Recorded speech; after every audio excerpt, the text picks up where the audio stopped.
你们知道常常打呼还有经常呼吸其实是睡眠呼吸中止症的前兆吗？今天小编就来调查一下大家对于睡眠呼吸中止症的了解到底有多少。Let's go！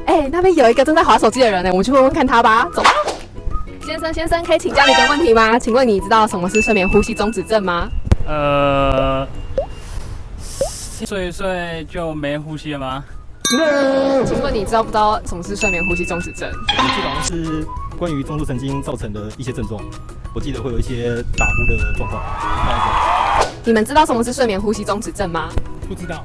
知道啊，他就是啊。那他会有什么症状？就打呼超级大声啊。我觉得没有没有那么夸张，就是有啊。看来大家对于睡眠呼吸中止症都还是有一点陌生，但其实只要晚上打呼，还有白天精神不济以及疲倦等状况，其实都有可能是患有睡眠呼吸中止症哦。所以如果有以上症状，建议都可以至睡眠中心进行一些检查以及预防。那我们就下次再见喽，拜拜。信生生技，您的健康睡眠专家。